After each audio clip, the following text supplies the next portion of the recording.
Yeah. All right, we're gonna put this on this week, hopefully. So I got everything set up.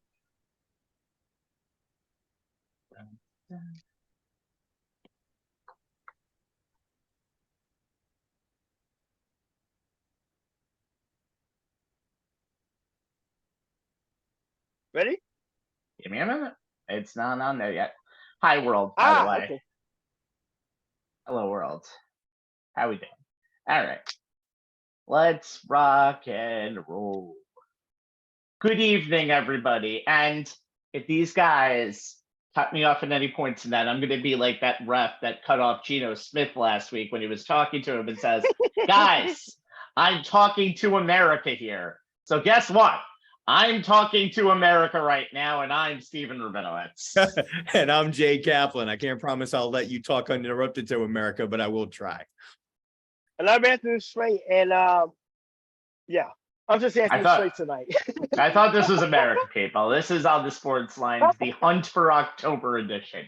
Now, let me explain the differences. The Hunt for Red October is an overrated film starring the worst possible Jack Ryan near there, Alec Baldwin, from 1991. The Hunt for October on the Sports Lines is a non-overrated show that has baseball pennant races, Giants, Jets, college football week 4, and Deion Sanders, so I expect our ratings to double. That is a promise. Yes. For God's sakes, we'll talk about that later. But 10 million people watched a game between Colorado and Colorado State that ended at 2-3. What can I say? And Anthony's anyway, for it. Better person than I am. Better person than I am. All right. Or worse person than I am. I don't know what the answer to that is. All right. Monday night, September 11th, 2023. This was supposed to be a new era for the Jets with their new quarterback, Aaron Rodgers, starting, a big-time change in the Jets franchise luck, a player with a Super Bowl winning experience, leading a win-now team, and then 4 plays into his Jets career, season most likely over, but it's over. A torn Achilles and a lot of questions for the Jets, which we'll get into in a bit, and Aaron himself. Talk about Aaron himself right now. Anthony, go whichever way you want. What do you make of all of this? This is one of the more significant losses just to start a season based on the expectations of the season. Far bigger than Vinny Testaverde, in my opinion, back in 1999. To quote the great Florida Evans of Good Times, damn! Very good quote, actually. Well played. Very good quotes. I have the first thing I said to you too when we was obviously going back and forth in the group chat, and obviously the rest of our esteemed colleagues on the Sports Lines. I've never seen a franchise as snake bitten as the New York Jets. I've never seen, like, literally 4 snaps into the season, Aaron Rodgers is gone. Like, and I just like the absolute hush that came over a Rodgers MetLife Stadium that was just amped. I mean, everything from Rodgers coming out with the American flag, the circumstances. It was the anniversary of 9/11. A great rendition of the national anthem.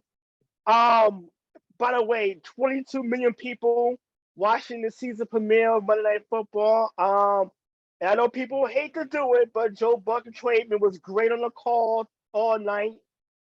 But to see it was the first time as a diehard New York Giants fan that I literally felt bad for a fan base as I did waking up Tuesday morning and hearing the news of Aaron Rodgers' season coming to an end. And we talked about the offensive line issues during our season preview, during training camp. Keep in mind, Rodgers did not play for much of the preseason, in part because of a calf issue.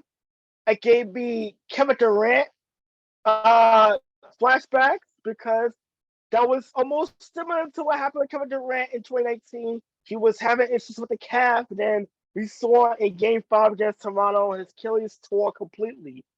But with the Jets, we thought of the first thing I thought about was Vinny Testaverde, and a team that has Super Bowl aspirations in 1999 pretty much season turned upside down on Testaverde just simply trying to recover a fumble by Curtis Martin near the goal line, and suddenly he's done. This franchise, it's going back. I mean, you go back to Ken O'Brien and think about the marathon in Cleveland and the late hit, maybe not late hit of Mark Gastineau that kept the Browns alive in a game that the Jets could have won. You think about the AFC Championship in 1982, basically in a monsoon, that the Jets couldn't score anything with Rich Tyler quarterback, and just I didn't think the Jets were a Super Bowl winning team, but I wanted to see with that defense and actually in a stability at quarterback. And I'll let you go talk more about the Jets as the show progressed. What they can do, because we saw with the Buffalo Bills, they're not the same team. Their window opportunity is definitely closing. The Patriots is a bit of a mess right now. Miami looked like the strongest team after 2 weeks in the AFC East by a mile, and that's not even taking anything away from the effort that the Patriots put up Sunday night. Miami just looked really good with a healthy Tua Tagovailoa and that offense, but you never know when he's healthy. So it's a very keep long season. Keeping right side up as an issue. But yeah, you saw the hard knocks, the fact that Aaron Rodgers was embracing New York City. He was becoming the face and really becoming a leader in the locker room. And just like that, to see him get up and then fall back down. And look, and we made a lot of issues about turf and grass. That turf had nothing to do with that injury as much as they had the Bills defender dragging him down from behind. And Rodgers just doing what any other quarterback try to do and get away and try to keep the play alive. And unfortunately, that injury occurred.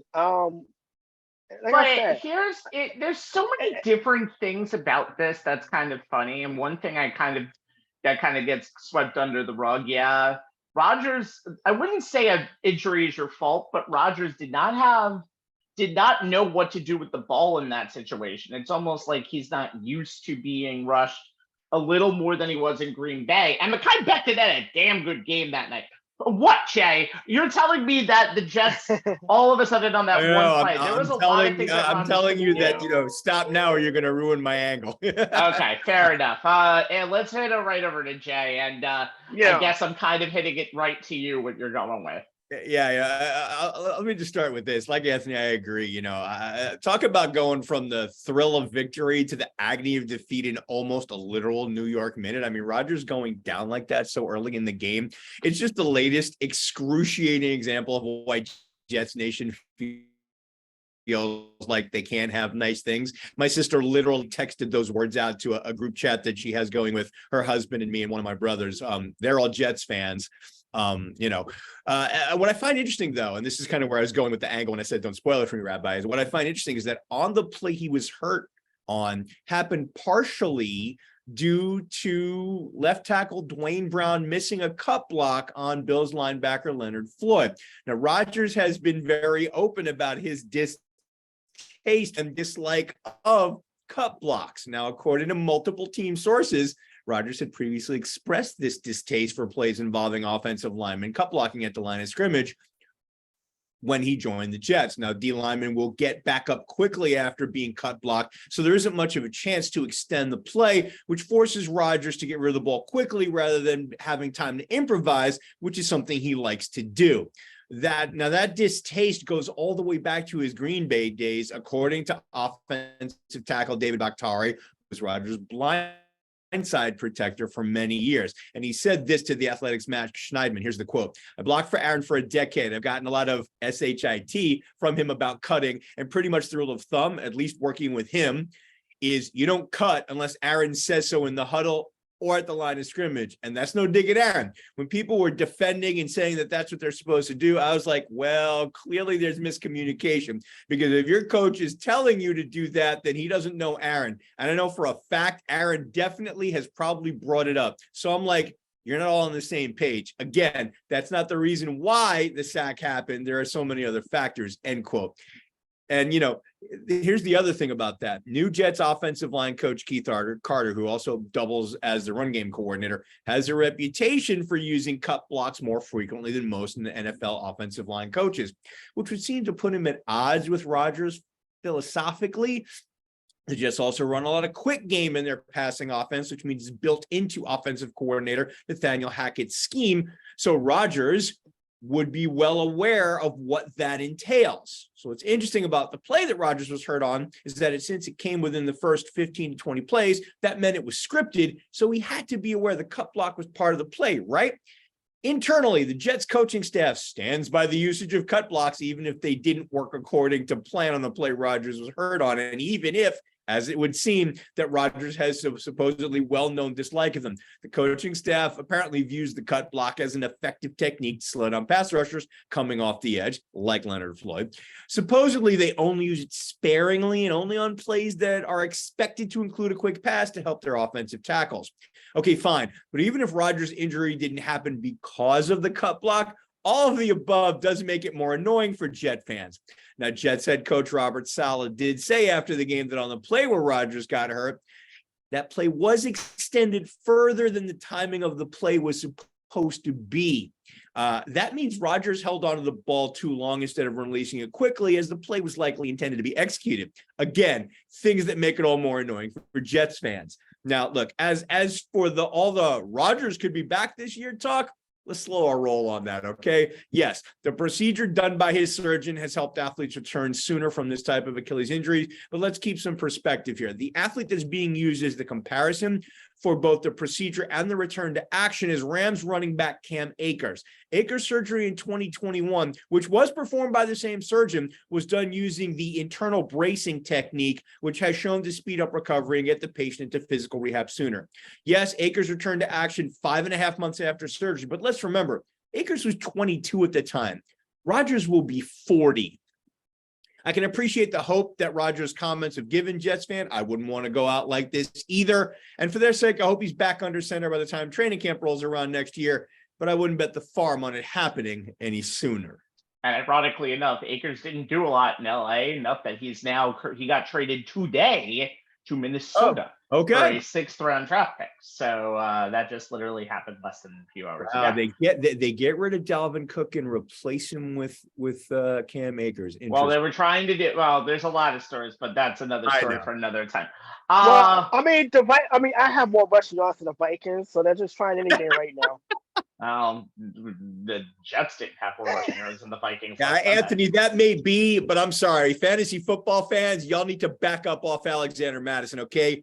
If you're that again, and you're throwing death threats at the guy for his lack of performance, and guys, now we're taking a left turn here, and I want to get kind of back on track a little bit, and let's just quickly mention this.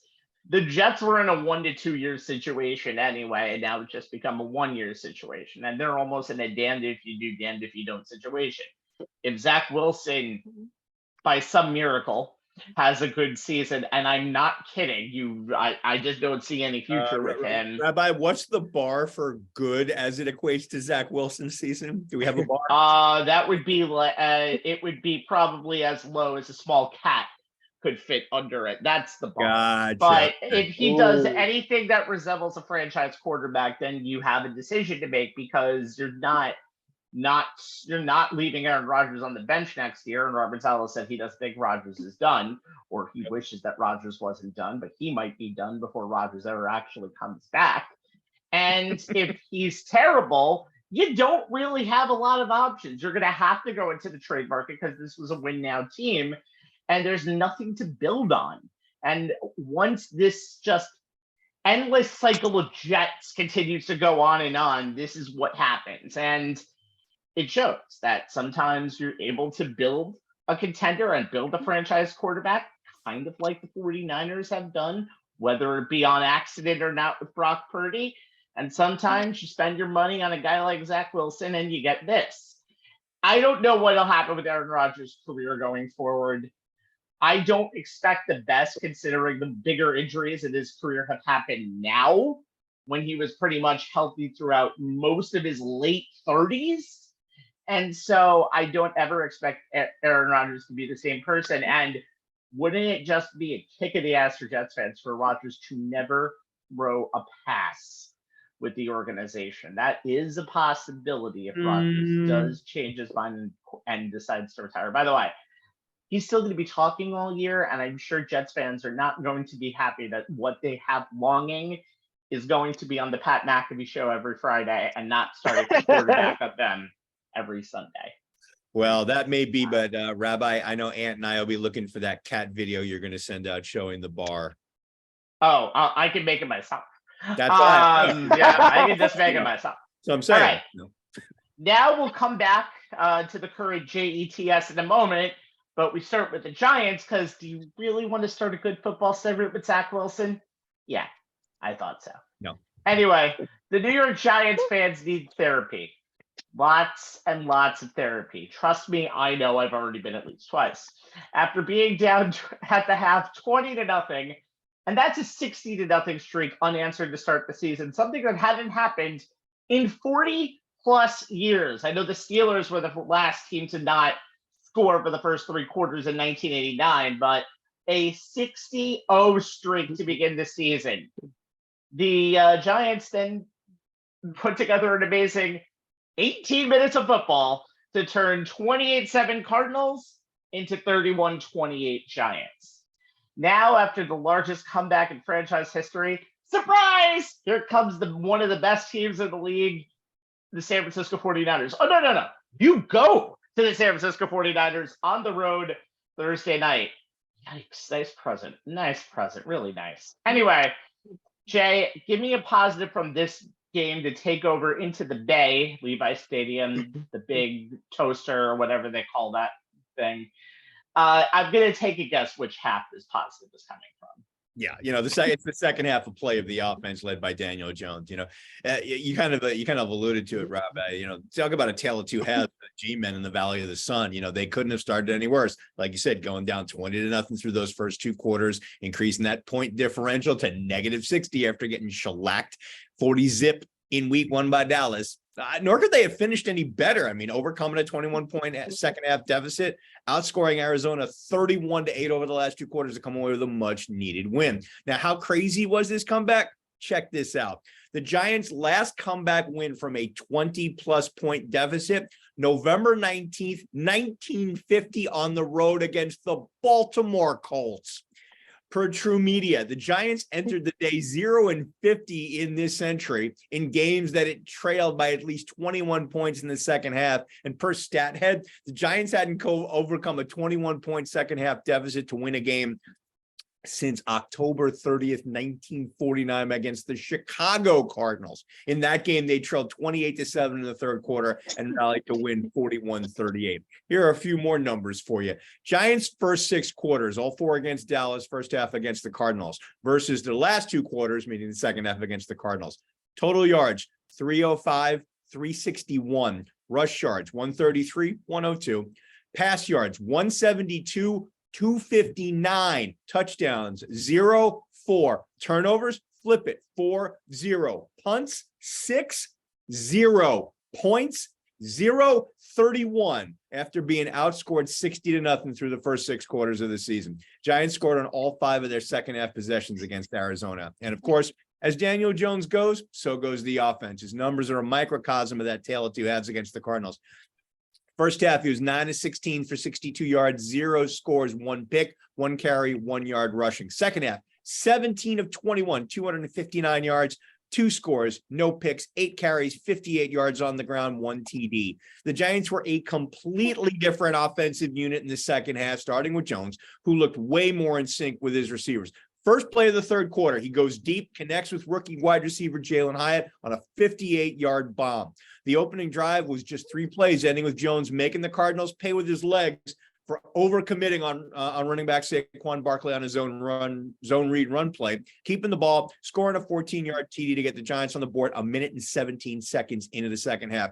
Now, that touchdown run elicited a rare emotional outburst from the Giants quarterback. Jones delivered the goods in the second half, orchestrating those aforementioned 5 scoring drives to nail down the win. He made pinpoint passes from the pocket, starting with that 58-yarder to Hyatt, but he also threw an absolute laser into a ridiculously small window to wide receiver Isaiah Hodgins for an 11-yard TD that tied the score with 4:25 left in the game. Jones was at his most dangerous when he had to make plays off schedule. After being in a metamorphical chains for 2 years under Joe Judge, who was risk and turnover averse to say the least, Jones has been set free in the offensive scheme devised by head coach Brian Dable and offensive coordinator Mike Kafka.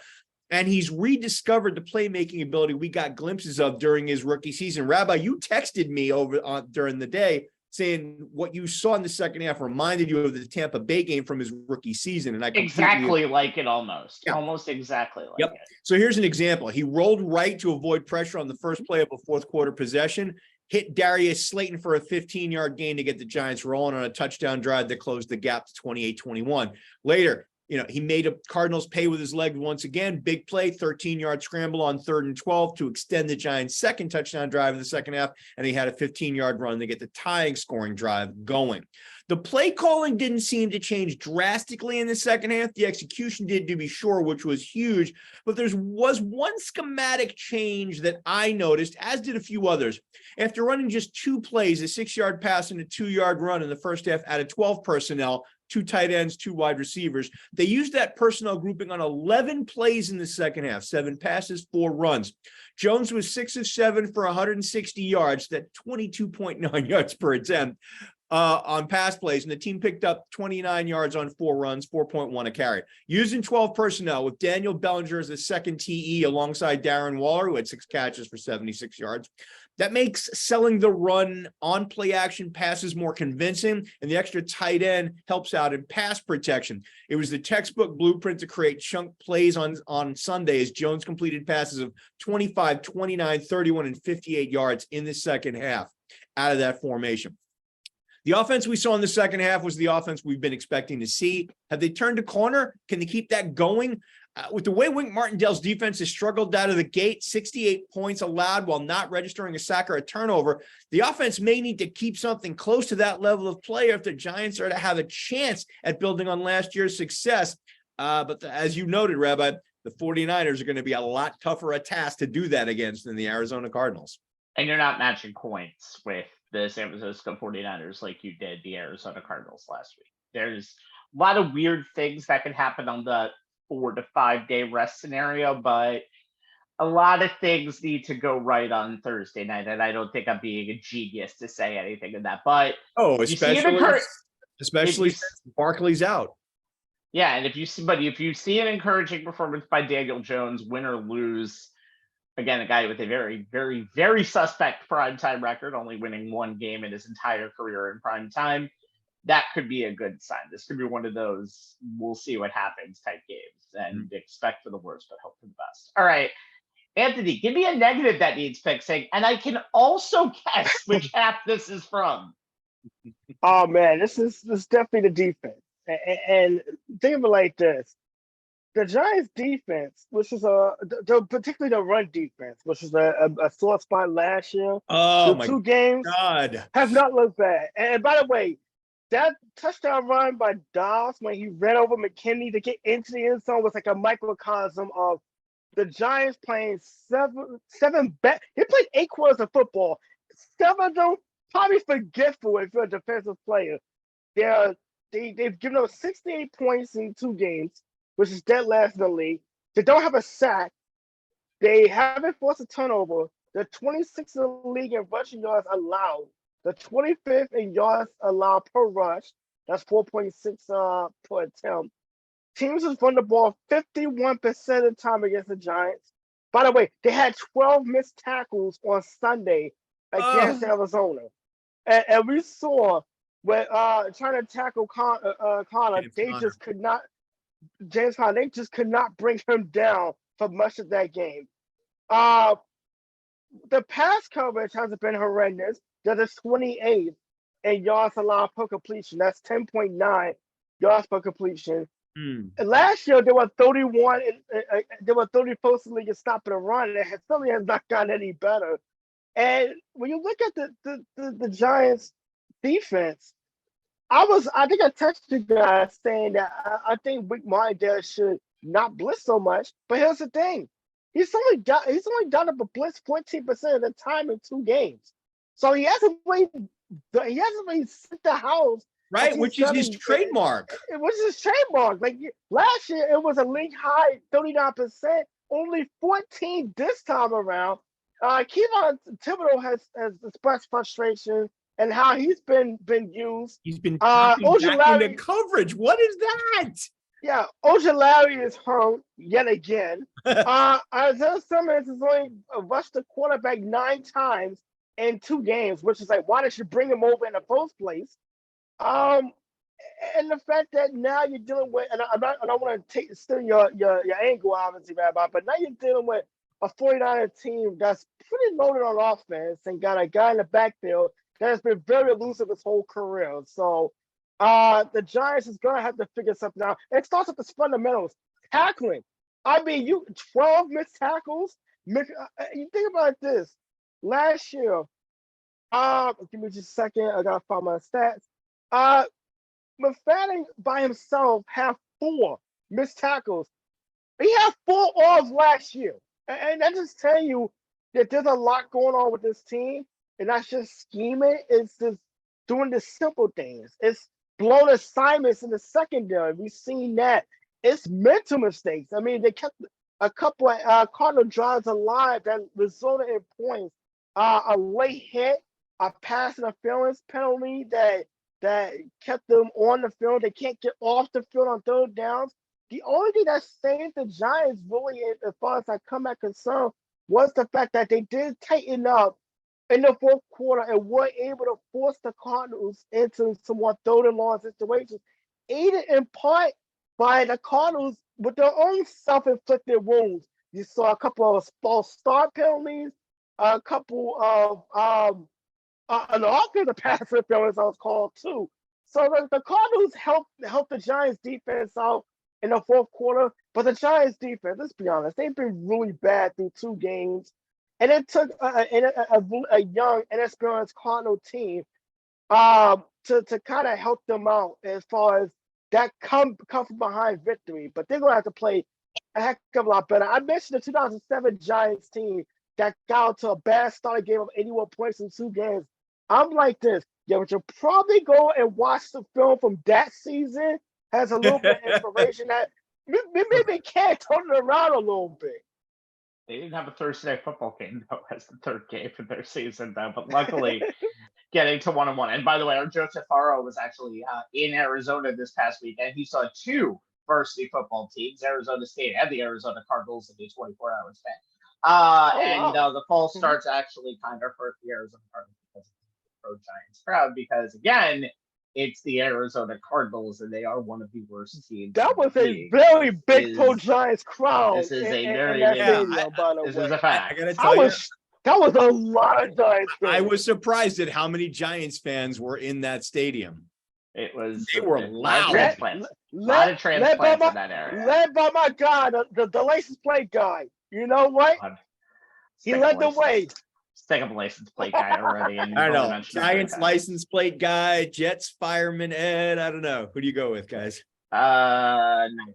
Moving on to a very quick talk about the San Francisco offense. Anthony mentioned it. Brandon Ayuk is my focus, but he also is going to be a little iffy. Came out with a sore shoulder in the game against the Rams, and he had a very good game. He was targeted 14 times the first 2 weeks of the season, and he really became pretty much a number 1 wide receiver for Brock Purdy. And it was the first time in his career that Brock Purdy did not throw a touchdown pass in a game that he finished. And but the San Francisco 49ers, the weapons are endless. George Kittle, who's had a very slow start to the season so far, but you've seen him do very well in this game. In fact, in the Thursday nighter last year against Seattle, he really broke that offense down, getting some big passing plays at the game, a 44-yarder, 42-yarder. You obviously know what you're getting with Deebo Samuel. You're getting the combination of a guy who could take a short pass and basically go to the house at any time possible. And then, of course, you have Christian McCaffrey, the guy that Anthony was mentioning beforehand. Great numbers to start the season. Really looks like his old self, getting a whole entire offseason in a Kyle Shanahan offense. And we haven't even seen really a true running back set with Elijah Mitchell, who at his point, at his peak, can also be a top 20 to 25 running back, top 25 running back. So you have so many weapons for the San Francisco 49ers. I don't know what the Giants will be able to do with them. I think it's just pressure on Purdy. That's all they need to do. All the weapons you listed. Did I miss hearing you mention Deebo Samuel's name? I said Deebo Samuel immediately. Because ironically enough, he's kind of almost been forgotten. He hasn't, but they did give him. Which is ironic considering how much of the team he was last year, especially before McCaffrey came on board. That's one of the things, and you saw it in the first game. They went to Ayuk early and often, and Ayuk is a first-round draft pick, a guy who has unlimited potential and range, and it allows Deebo Samuel to kind of be a little bit in the background, but he did step it up later in that game against the Rams. There's just so many things you could do with this team, and every start that Brock Purdy gets, there's more and more confidence. I think for the Giants, rushing him early and often and getting in his face, because it doesn't seem like they've been rushing at all to start the season, might be the best way to pull up what would be a major upset on Thursday night. I would say this, though. I think the Giants' best chance is two things. Number one, that the 49ers, because of this short week, maybe come out playing a little sluggish, which does happen when you have that Sunday to Thursday quick turnaround. And the Giants, they have to sustain some drives. I mean, the 49ers offense can't hurt you if you're on the sideline drinking Gatorade and going over the tablet. So that's right. Two of the key things they're going to have to figure out. They're going to have to sustain some drives. And that also helps the defense out, because that defense just has to be able to go out the field on their own right. The last thing you want is for a banged up defense, that's already missing a couple of guys, being stuck on that field and being on the field way too long than they need to be on a short week. Yeah, I mean, if the Giants defense plays the way they did in the first half and a decent chunk of the third quarter, unable to get off the field on third downs, it doesn't matter what the Giants offense does, they won't have enough opportunities to do anything to win the game. I think they just need to make it ugly. That's really the first thing that they need to do. It needs to be a rock fight. Yeah, it needs to be a rock fight. It needs to be 20-17 and not 31 points scored by San Francisco or else. So basically, a typical NFL Thursday night game where it's low scoring, you're about to fall asleep. It was 34-28 last week. I don't know what you're talking about. That was not a typical Thursday night game. Typical Thursday night games are somebody gets injured and there's no actual preparation. So that is the outlier, okay? Yeah, well, let's outlier on to something called another set. Onwards to the New York Jets. And if it looked like a bad situation going into Dallas, one of the best teams in the league on a short week, and in after your franchise quarterback is taken out, guys, it seemed pretty simple. It was exactly that, and it actually came exactly to fruition. A 30-10 loss in Dallas, including a completely scoreless second half, brings the Jets to 1-1. And now a battle with the New England Patriots this upcoming Sunday to fight to not be at the foot of the AFC East table. And did we mention the 14-game winning streak that the Patriots come into this game with against the Jets? For God's sakes, Ryan Fitzmagic was the quarterback of this team the last time the Jets beat the Patriots. And he's now sporting his nice beard on Thursday Night Football promos. So good enough there. Mm-hmm. Jay, yes, hard to see a lot of the positives, and you really kind of took the out route here.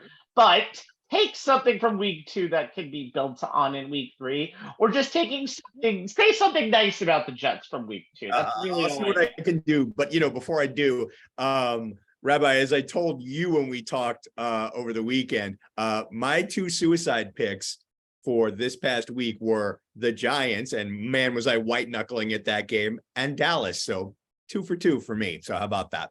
I got to tell you, gents, the struggle challenge to find a positive takeaway from that 30-10 loss to Dallas was real. What I settled on was that the horrible showing by the team, and the offense in particular, was not completely Zach Wilson's fault. Now, bear with me here, and you'll see what led me to this conclusion. Yes, I know Wilson's numbers won't even remotely make Jets fans think he's improved. 12 of 27, that's 44.4% completion for just 170 yards, 6.3 per attempt, 1 TD, 3 picks, and a 38.1 passer rating. But it's pretty hard for any quarterback to make plays when you're pressured as much as Wilson was by Micah Parsons and the Dallas defense. At one point in the fourth quarter, Wilson had been pressured on 69% of his dropbacks per NFL's Next Gen stats. The Jets' offensive line was, well, offensive, and they did Wilson zero favors in pass protection. Left tackle Dwayne Brown struggled to contain Parsons, and for reasons I cannot fathom, the Jets often left the 38-year-old Brown alone to block the NFL's best pass rusher. Anyone surprised at how epically that failed? Parsons lived rent-free in the Jets' backfield all day, with True Media crediting him with 6 quarterback pressures, 3 quarterback hurries, and 2 sacks. Pro Football Focus had Brown allowing 4 quarterback pressures and 1 sack in 36 pass blocking snaps. The Jets' offensive line as a whole allowed 13 quarterback pressures, 12 quarterback hurries, and 3 sacks. And if it seemed like Wilson was running for his life most of the game, that's because he was. He completed only 4 of 10 passes when pressured per True Media. As for those 3 interceptions, well, after looking at them again, I will say that the one early in the fourth quarter was an awful throw, but it's kind of hard to blame Wilson for trying to make something happen while being constantly under pressure. The other 2 picks happened after the game was well out of hand. Former NFL GM Randy Mueller, who now writes for The Athletic, came out of his film review of the game with this, which I think nails it. Here's what he wrote. I thought the Jets on Sunday rolled out a game plan of a quality reminiscent of what offensive coordinator Nathaniel Hackett oversaw in Denver. When you allow Dallas's Micah Parsons, the best player in the league, to rush without being chipped or doubled, that alone is cause for criticism. By not employing multiple tight personnel groups, max protecting, or even attempting to run the ball, the Jets left their young quarterback exposed. Zach Wilson had no chance with that plan or execution. Here's the thing. Supposedly, the Jets coaching staff worked overtime to adjust the offensive scheme for Wilson. According to information gathered by Diana Rossini, late of ESPN, who's now the NFL insider for The Athletic, from conversations with team sources during the week, about half the game plan, she was told, was changed to fit the strengths of Wilson, and that everything stayed a bit simpler overall. The staff pulled all of Wilson's positive plays to make sure he was comfortable and confident. And offensive line coach Keith Carter logged extra hours getting the O-line ready for a game plan designed not only to protect Wilson, but also to help the Jets' running game, the supposed strength of the offense, and to get that going from jump. I'm going to call that game plan another epic failure, as the running game was practically non-existent on Sunday. But spoiler alert, I'm going to let Anthony rant about that. I'll just say it's never a good thing when your quarterback leads the team in rushing with 36 yards on 6 carries, mostly because he spent the day picking up those yards running for his life. I understand the need to have the play calling be a wee bit more turnover/risk averse with Wilson as QB1, but this was beyond bad across the board. Here's the thing. Even on a good day, Wilson needs the rest of the team, both sides of the ball, to have their A-plus game if the Jets are going to beat the better teams in the NFL. We saw the formula in the win over Buffalo, a solid running game, an offensive line giving Wilson a little room to breathe so he can make some good throws, and the defense playing at an elite level. Those are the basics that have to be there for as long as Zach Wilson is QB1. And speaking of making good throws, here's why having even a little room to breathe in the pocket can make a world of difference. When Wilson gets the ball out in 2.5 seconds or less, over the last 2 weeks, he's 17 of 23. That's 73.9% completion percentage, 207 yards, 9 yards an attempt, 2 TDs, no interceptions, and an NFL best 130.2 passer rating. when it takes him longer than 2.5 seconds to get the ball out, he's 9 for 24. That's an NFL worst 37.5% completion percentage for 103 yards, 4.3 per attempt, no TDs, 4 interceptions. Hey, Nathaniel Hackett, you might want to put a few more quick game pass plays in for this Sunday. A, because there didn't really seem to be too many in the game plan against Dallas. And 2, Patriots edge rusher Matt Judon, who had 15.5 sacks last year and already has 2 this year, is watching the game film, seeing what Parsons did, and is licking his chops. Here's the problem, though, with that, like, big difference. Not really a lot of quarterbacks are that bad when given a little more than the average time. Yes, 2.5 seconds is the standard time, but you can't be that terrible when you have a little pressure on you. But again, as we said before, and as I think a lot of people said before going into the week, this was basically like doing a book report on War and Peace in the span of 5 days, going up against a Dallas defense that has probably the best weapon in the National Football League right now out there. And they also called no runs whatsoever. Enough that Breece Hall basically put a picture of 4 football emojis to represent the number of carries that he had. And now that we've totally spoiled Anthony's angle. Yeah, spoiler alerts. Well, you do that to me on occasion. I might as well. So true. I'm gonna give you 4. I'm gonna give you 4 football emojis right now, and kind of give you the floor to talk about the rest of what the Jets didn't do in the running game. Well, I was watching the game, and my mom made a joke basically. And she said that I'm hearing a bing bong, but it's not the Knicks knocking down a 3. It's the Cowboys active rush down. Oh, Miss Sharon. Oh, and just rushing and rushing through the turnstiles to get to the subway at the last minute. But Miss Sharon, it didn't help. Scathing. It didn't help that the Jets pretty much didn't do anything with the ground game. Breece Hall, and you mentioned him, putting out the 4 football emojis on I'm still calling it Twitter, by the way. Oh yeah. Never gonna call it the other thing. Yeah.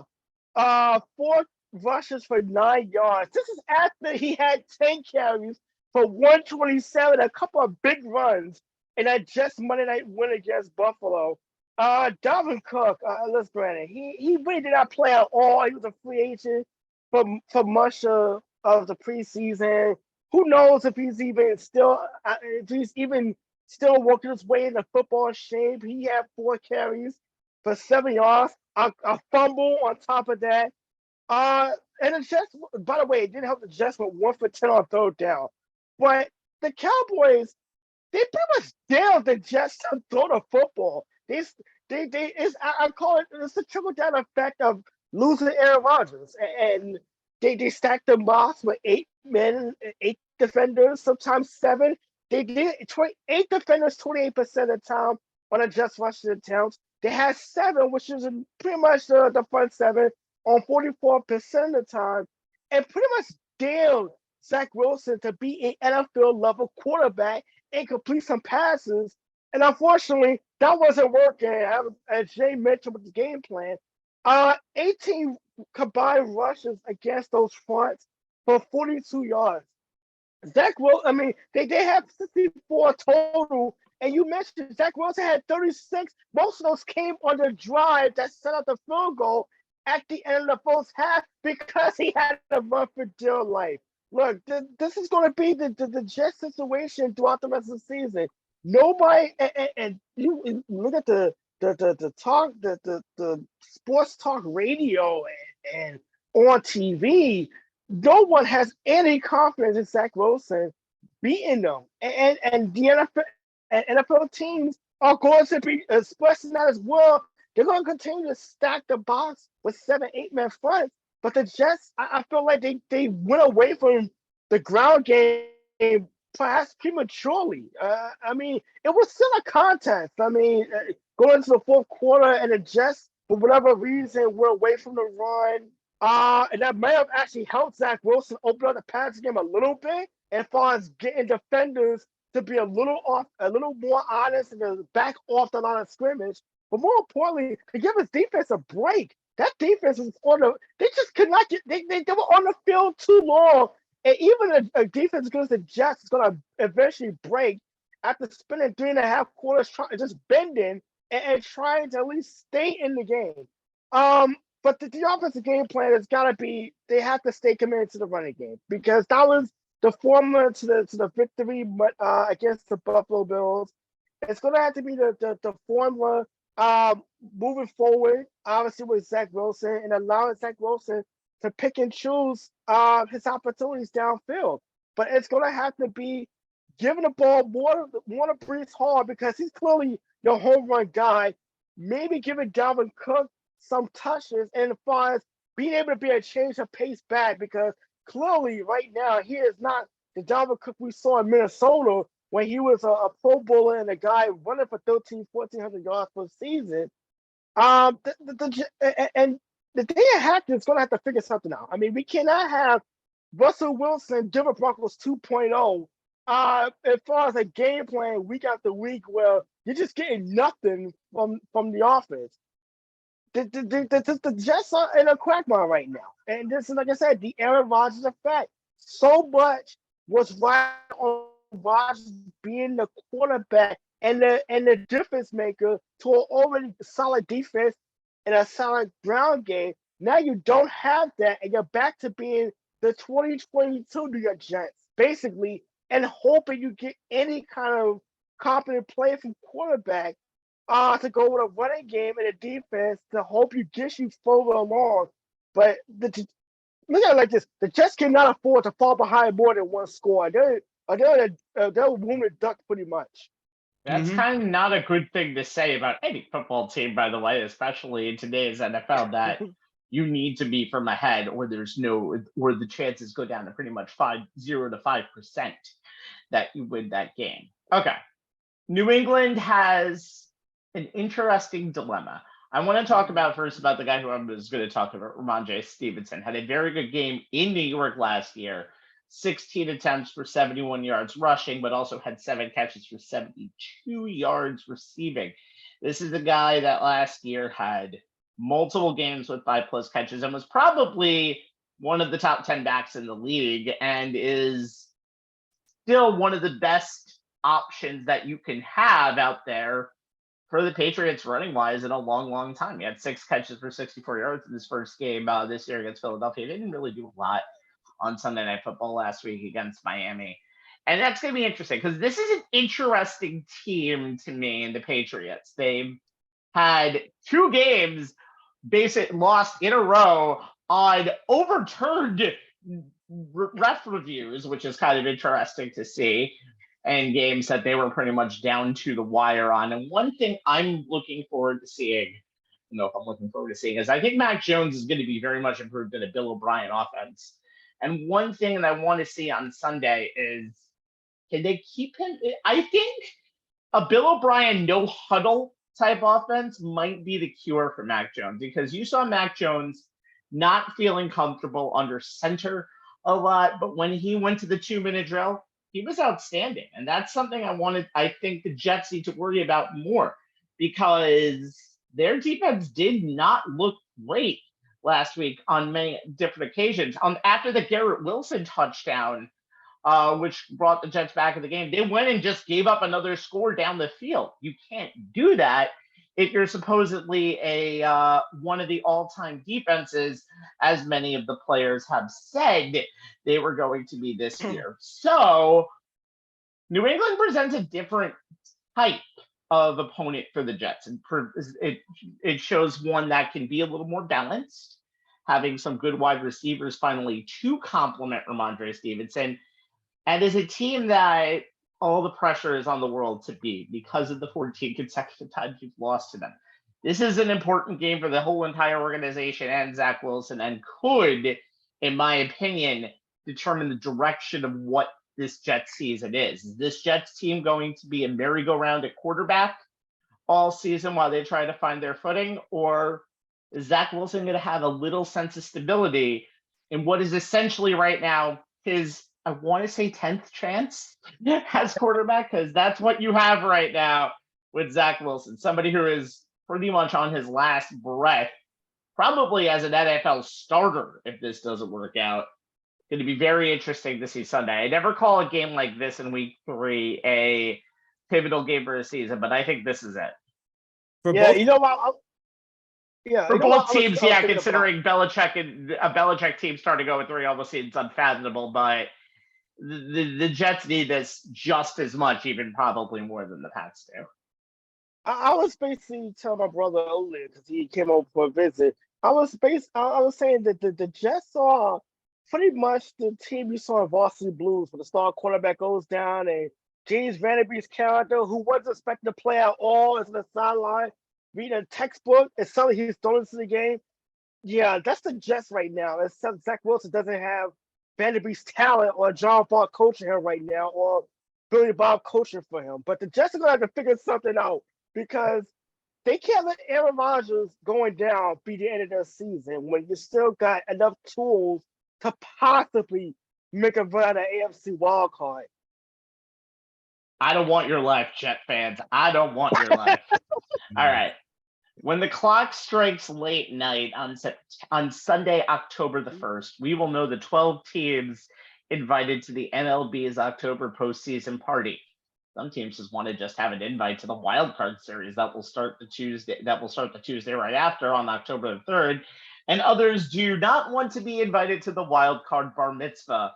And they want to go straight to the division series, which will start on Saturday, October 7th. If you've never seen the movie, you are not invited to my bar mitzvah. Watch it on that really quick. All right. But we'll talk about some races going down the stretch. We're going to start this one off with Anthony. Let's head to the NL wildcard race, which seems to be, now that the Cubs have fallen down a little bit, it's 5 teams competing for 2 spots.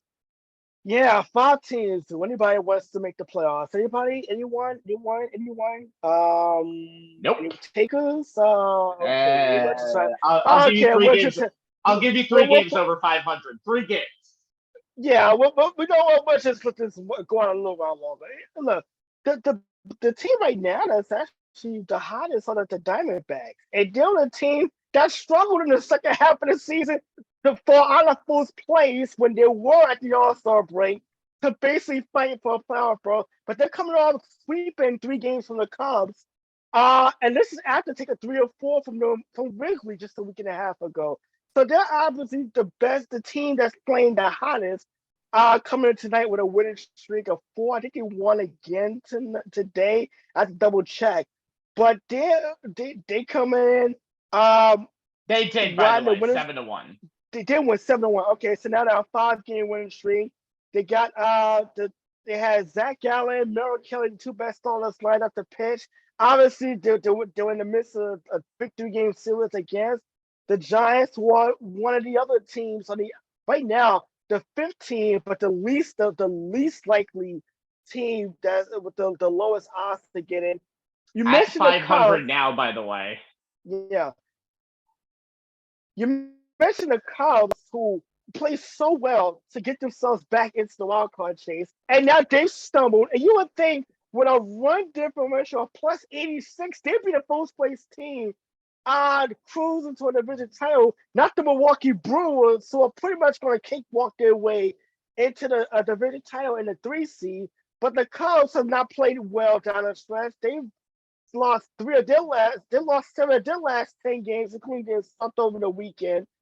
And let's go down the list. The Reds has been kind of up and down, and they're kind of the wild card because they're the young team that no one expected to be here in this situation.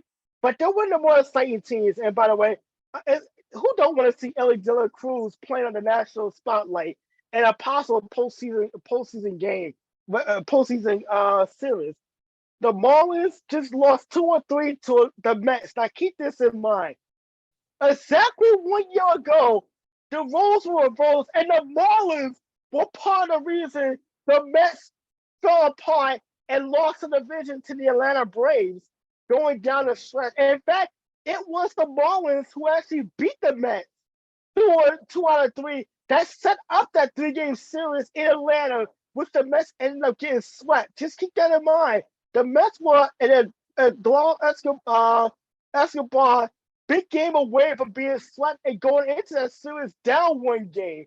So that's just tell you how crazy these last 2 weeks of the baseball season is. And by the way, you wouldn't even know if the Miami Marlins were even playing for a playoff spot because there was nobody in the ballpark tonight. Gary Cole had even mentioned that, do anybody even realize that this team is literally fighting for a playoff spot? And you have, last but not least, the San Francisco Giants to come back down to 500. They've been a bit of a up and down mess all season. Right now, it's just a matter of we know at least 3 of the teams that's going to be in. We know the Braves are there. They've been the best team in the National League all season. The Dodgers were all their injuries still in. The Phillies are pretty much locked in. Has the top wild card team, and we saw what the damage they can do as a wild card through the wild card round. But pick your poison. Who knows what the hell is going to happen these last 2 weeks? Because just when you think you have a handle on who's going to get in, we see 4 and 6 in a 10-game span strength. Losing 7 of 10. Like I said, the Diamondbacks are stumbling along. Yeah, the Diamondbacks are stumbling along until they swept the Cubs. So, like I said, it's just wide open. You got 5 teams that's pretty much still alive. But here's the thing, though. The Diamondbacks and the Giants are the only head-to-head among these 5 teams that's left in the last 2 weeks. There's going to be a lot of scoreboard watching and a lot of let's take care of our business and then turn on MLB Network and hope for the best. By the way, for the home stretch.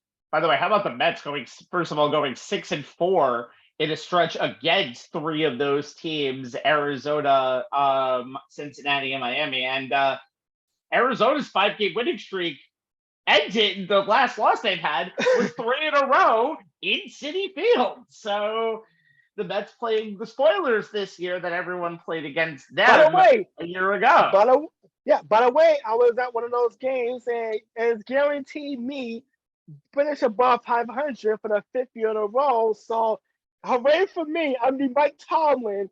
I'm sports fandom, baby.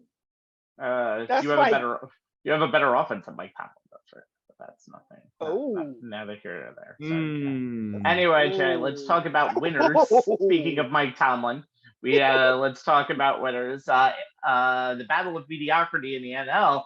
The winner of the AL East is the number 1 seed, and the loser has a wild card game. Break down Tampa and Baltimore.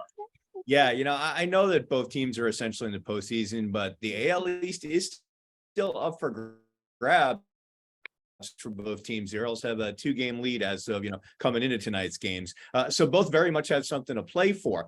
The cachet that comes with winning a division title, along with that all-important first-round bye in October, and as the winner of the AL East, as you said, Rabbi, will have the best record in the junior circuit, thus home field advantage for the entire AL playoffs. It's very much a big deal. Orioles won the tiebreaker between the teams by taking the season series, but the Rays will have more rest down the stretch. This past Sunday was the 17th game in a row for the Rays, who have 3 days off through the end of the regular season, while the Orioles have just 1 day off. The Rays host the Angels and the Blue Jays before finishing the season with 2 games in Boston and 3 in Toronto. Orioles visit Houston for 3, Cleveland for 4, and then come back to Camden Yards for 2 with the Nationals, 3 with the Red Sox. The Rays and the Orioles have the best records in the AL by a mile, so the team that loses the division will almost certainly host a best-of-3 series to start the wild card round, likely against the Jays or the AL West runner-up. This is going to be the 5th straight appearance in the playoffs for Tampa Bay, an active streak matched only by the Braves, the Dodgers, duh, and probably the defending champion Astros, another duh. Considering the Rays' tight payrolls and their home in the ultra-competitive AL East, usually ultra-competitive, it's a truly remarkable run. And yet the case can be made that what the Orioles have done is even more impressive. After leading the American League in victories for a 5-year stretch from 2012 through 2016, the Orioles lost 200 more games than they won over the next 5 years, including 3 seasons where they lost 115, 108, and 110 games. And after an unexpected 83-79 season in 2022, they have returned to the postseason this year for the first time since losing the AL wildcard game in Toronto in 2016. Now, why is a race where both teams have already booked their ticket to October worth paying attention to? How about the 4-game series they played from last Thursday through Sunday? The Rays won Thursday night 4-3 as their lights-out bullpen threw 4 no-hit, no-run innings. Then they clobbered the O's 7-1 on Friday, led by 3-hit games from both Randy Arozarena and Manuel Margot, and a pinch-hit 3-run home run from Harold Ramirez, which capped a 4-run sixth that sealed the win and had the teams tied for the AL East heading into the weekend. Baltimore returned the blowout favor, shutting out Tampa Bay 8-0 on Saturday. As AL Rookie of the Year frontrunner shortstop Gunnar Henderson went 3 for 5, including his 27th home run and had 3 RBI to backstop rookie starter Grayson Rodriguez, who threw 8 shutout innings of 5-hit ball, 7 Ks, 0 walks. Since the All-Star break, Rodriguez is at 2.59 ERA.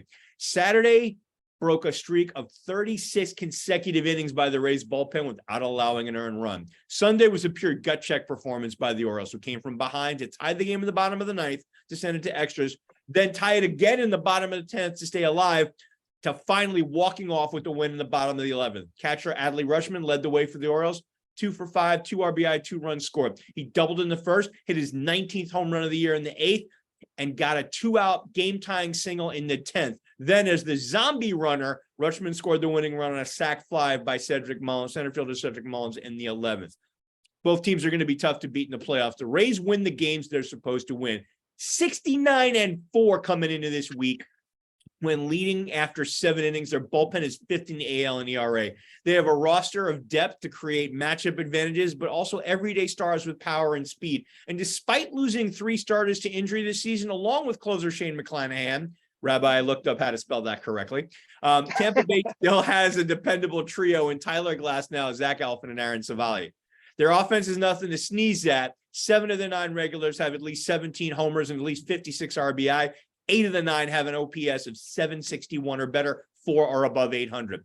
The Orioles have 2 second-year centerpieces in Henderson and Rutschman at the top of their order, supported by several reliable veterans in their mid-prime, led by Mullins, first baseman Ryan Mountcastle, right fielder Anthony Santander, and left fielder Austin Hayes. Think about this. The Orioles, who are 160 and 111 since Rutschman's debut, have not been swept in a series all season. Their longest losing streak is 4 games, once in the first half and once last week's, and they snapped that with Saturday's win. When it comes to bullpens, the Orioles relief corps is still quite good, even without all-star closer Felix Bautista, who's probably out for the season because of a partially torn UCLA. Team's 3rd in the AL, behind the Yankees and the Mariners in bullpen area at 3.59, though it's jumped to 3.76 since losing Bautista back on August 25th. Still need a reason to pay attention to a divisional race between 2 teams we already know we'll see in October? It's going to be very interesting, considering Baltimore hasn't been to the postseason in a long time, since 2014, I believe. And Tampa just continues to do it every year. They have a new stadium coming, and as I said to Anthony, they'll probably have an entire new team along with it, the way that they just churn out teams year in and year out and year in and year out. So I would say this too. Hopefully, no more announcers would be suspended. Out of blue. Thank you for reminding me about the postseason. Thank you for reminding me. Just throw that out there. Terrible people. Because what would a mention of the Orioles be without a side poke at their owner? But no hurt to them. They've had a very good season and really built on what they did last year. Because again, it's all about the team now, not necessarily about the douchebag owner. All right. And if you'll remember, Rabbi, when we talked about in our baseball preview back in April, who was one of the teams I said was best built to take advantage of the new rules of baseball? Baltimore Orioles, and look at where they are. By far. Okay, so I'm gonna combine everything here that the other things were lacking. So the AL West / wild card race has everything you possibly could want out of the race. Number 1, you have 2 different races going on. Now, while Toronto, that's a first.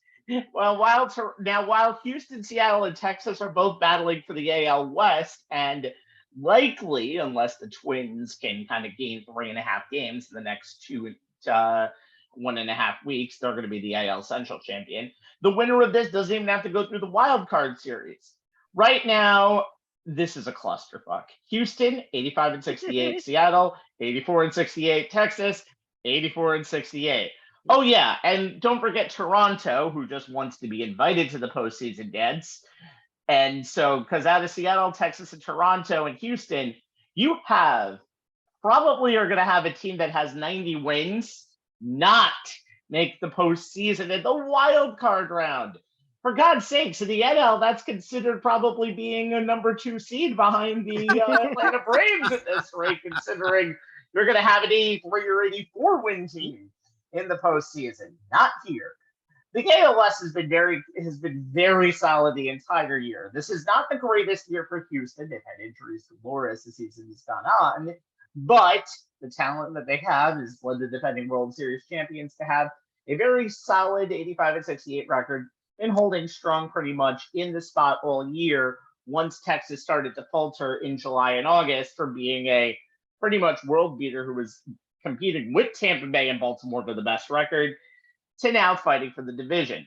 Seattle is coming strong in the second half of the season on the heels of the best ERA in baseball right now. They are first with a 3.7 ERA at a 1.18 whip.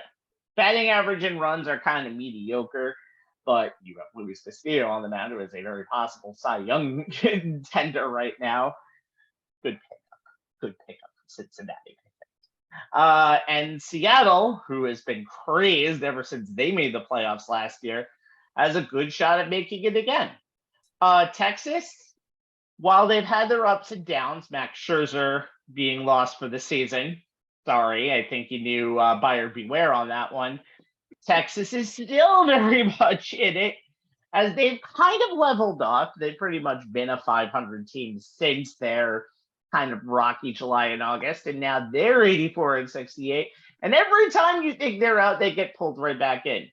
And then there's Toronto, who just won again tonight against the Yankees, and they struggle to get runs in. They're middle of the league in runs, but they also are pitching darlings. Second in ERA with 3.73 and 6 with whip with a 1.24 whip.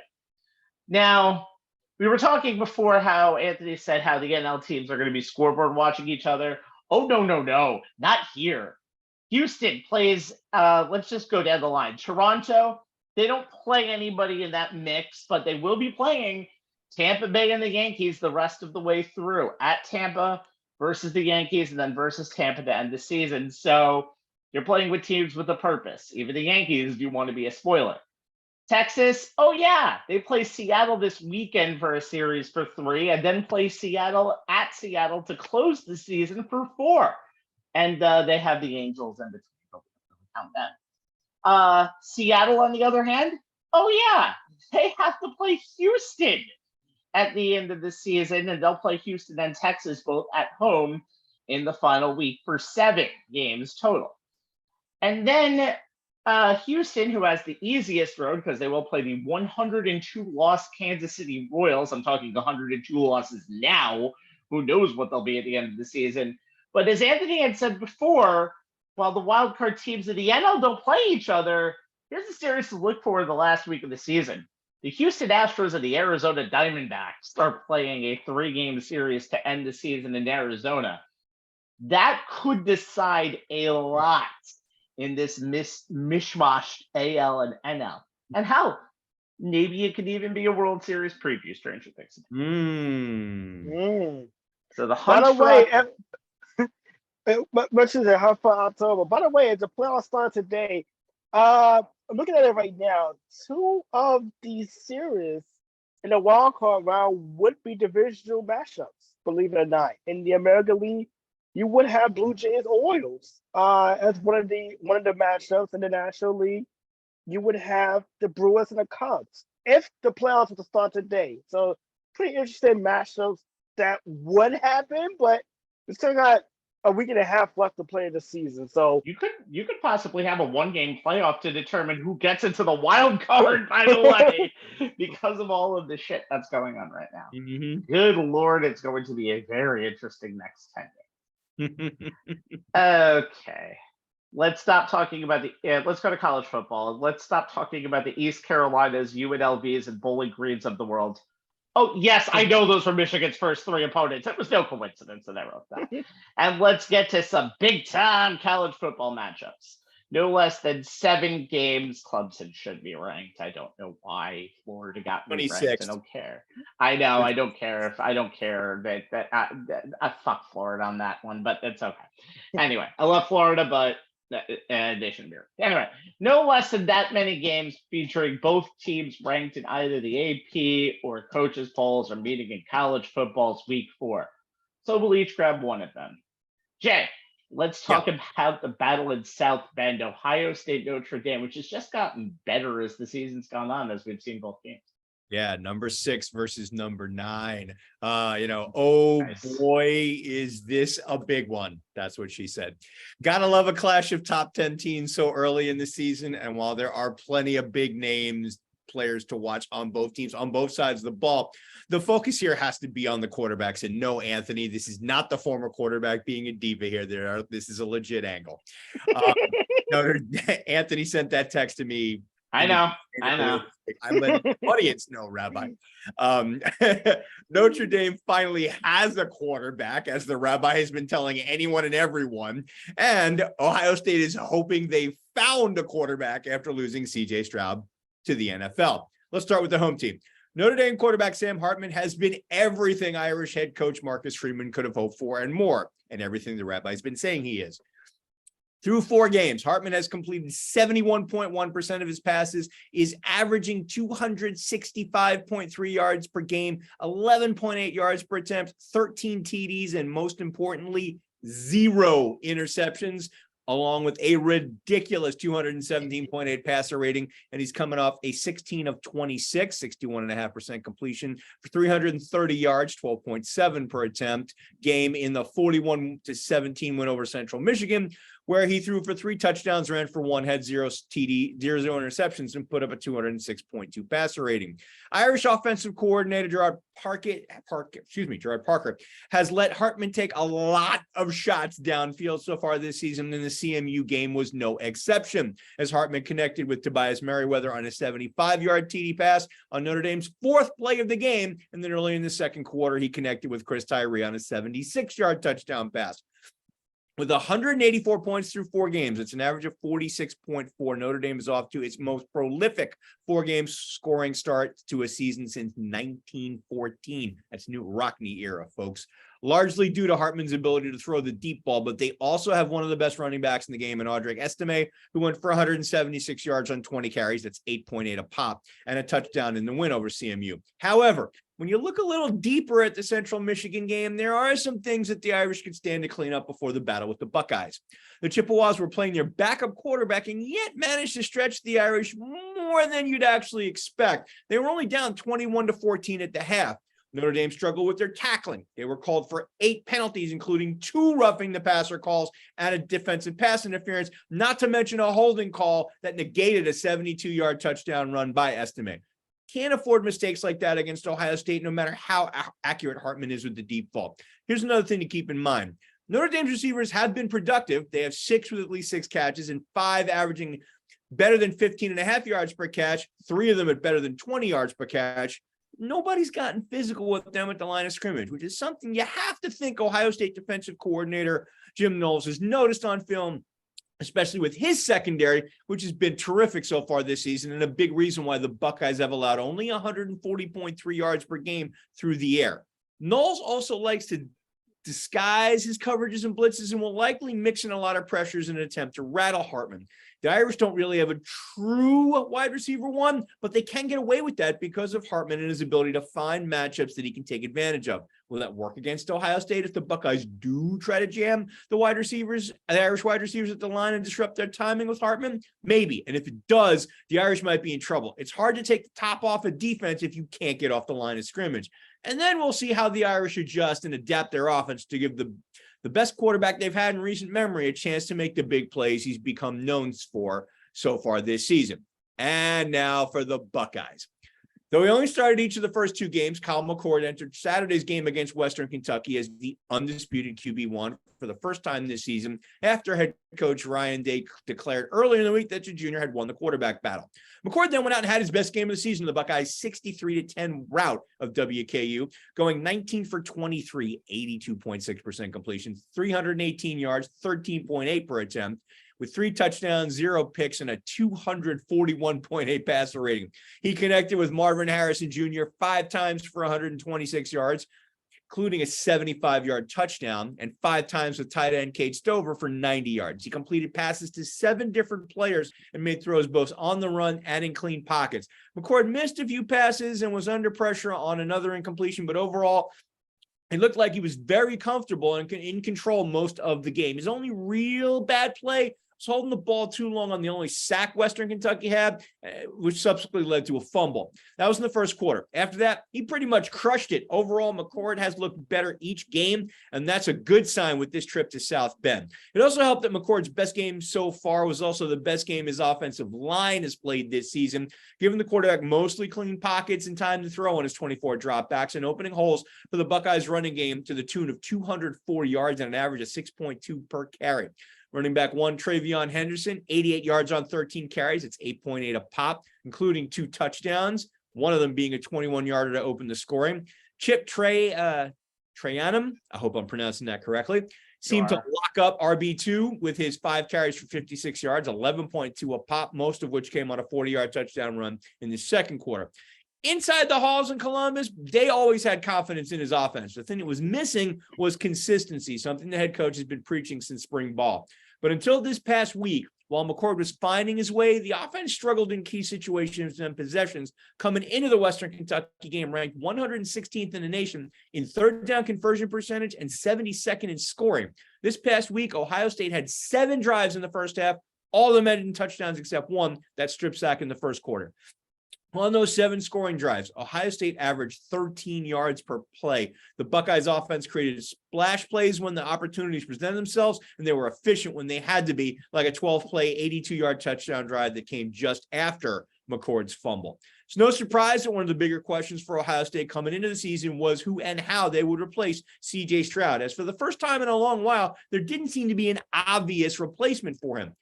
I think a 69.7% completion percentage, an average of 271.7 yards per game passing, 10.7 yards per attempt, 6 scores against 1 pick, and 183.2 passer rating has shown that Kyle McCord has done a pretty good job answering that question so far.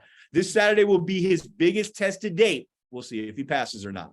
And one final note, guys, because I came across this stat late today and I found it interesting. Since 1994, Notre Dame is 4-19 when playing as an AP top 10 team against another AP top 10 team. It was 14-3-1 in its previous 18 games from 88 to 93.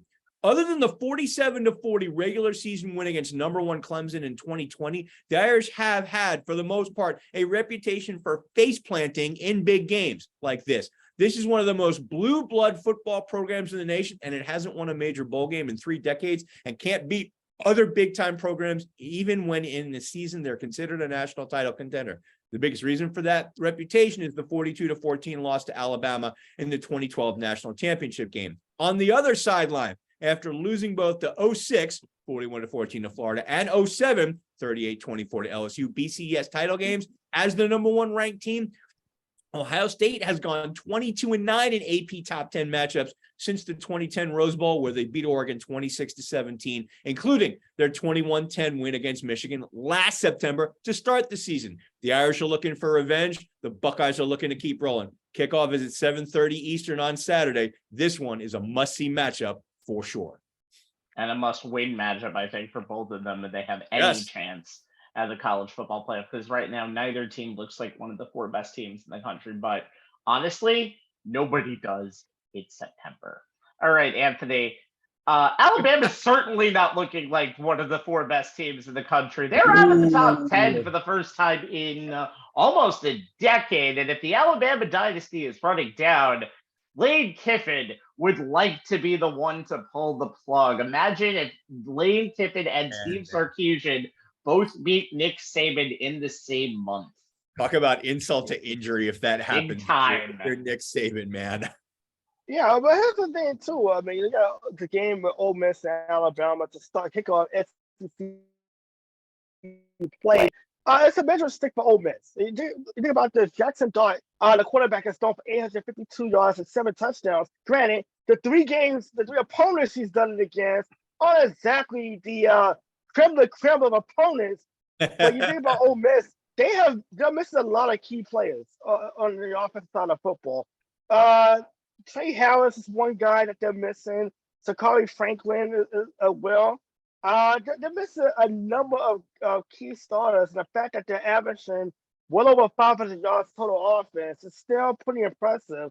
But the biggest story going into this game, as you mentioned, is been Alabama. And I talked about the quarterback situation to start the season, and really so many question marks. Nick Saban benched Jalen Milroe, who has started the first 2 games of the season, and started Tyler Bucher against South Florida, who was a 34-point underdog. And I don't think I've ever seen a more underwhelming performance from a Nick Saban coach team as I saw last Saturday. And they had everything. They had the weather delay. They had the issues with the rain and the lightning. But the quarterback play was just so bad. I mean, Buchner was 5 of 14 for 34 yards. He gets pulled. Ty Simpson, the freshman, goes in the second half. He's no better. He's only 5 of 9 for 73 yards. And the Crimson Tide defense and running game basically had to put away a team that had no business being down by 1 score going into the fourth quarter of that game. And the offensive line of Alabama hasn't been any better also. They've given them 12 sacks in 3 games. And they are the biggest story right now because you look at the Crimson Tide, and they had this situation quarterback, and we talked about just how much of the issue that was going to be. And Mello didn't play poorly in the 2 games. Granted, in Texas, he made a couple of bad reads, made a couple of plays, but he kept them in games, and that was the biggest thing that Alabama needed, a quarterback that gives them a chance to win. So now going back to Milroe, it's not even the right decision as much as just a common sense decision to even pull him in the first place. And I think this is a situation that Nick Saban maybe overthought the quarterback situation, maybe being a little too cute. I mean, hey, look, you don't have Jalen Hurts to tell about, you just go out there and everything just fall into place. You suddenly don't have the wideouts that you had in previous years, whereas you just put anybody at quarterback, you're going to put 50 points up. So that Alabama coming in and playing as poor as they did, they're coming off a loss against Texas. They're coming off a very uninspiring win against, again, a 34-point underdog. This is kind of a make or break game because they lose this game, they're pretty much out of the college football playoff conversation before we get to the month of October, which we thought we would never be thinking about with a Nick Saban-led team. But this is the situation we were talking about, at least I had brought up in our college football preview show. But we just didn't think it would rear its ugly head this early. Yeah. And they haven't even gotten to conference play yet. So definitely a big game for both teams, but for different reasons. For Ole Miss, it's a measuring stick of, okay, how good can we be, despite the fact that we don't have our full arsenal offensively. And for Alabama, it's just basically trying to stay above water, keep their head above water, and figuring out who exactly is going to lead this offense the rest of the season. Here's the other thing that is a question for me. I mean, Alabama for so many years under Nick Saban basically owned the recruiting wars, in the SEC. I understand, look, Georgia, and some of the other programs, are gaining ground. But if you're Nick Saban and you knew that you were losing a Heisman Trophy candidate to the NFL draft. How are you not? What's going on with your recruiting team that they aren't able to bring in someone who is viewed as a legitimate replacement for Bryce Young? Because you can't always have the success that they had at quarterback over the last 2 years. You can't go to Jalen and all of that stuff. Mac Jones and before that's the thing. It's like who would have thought that, that string of quarterback success would get broken like that? I mean, how did they not see that coming? And even if they did see it coming, how bad are things really? They saw it coming. Those battles now. Guys, let me talk for a second here. They saw it coming, but unfortunately, you know who all of the best quarterbacks currently are right now in America? They're transfers. That's where you get the quarterbacks these days. Those are the quarterbacks that lead you. You may not find your spot in one spot, but you find it in another. One of the best quarterbacks that I think will ever play the college game is Stetson Bennett, and he wasn't a highly recruited quarterback coming out of college. The guy who they wanted to be that quarterback was JT Daniels, and JT Daniels is still currently playing college football. So they never had a chance to find the replacement because the replacement is just somewhere else. They need to dip into the transfer portal a bunch more. No, I agree with you, Rabbi, but what does it say about how far the cachet of Alabama may have fallen, that even, guys who are looking to transfer into a better situation, and how much better could a situation be than taking over for Bryce Young and, coming in with a resume and being able to step in and take that starting role? Whoever those guys were, they didn't want to go to Alabama. What's that say?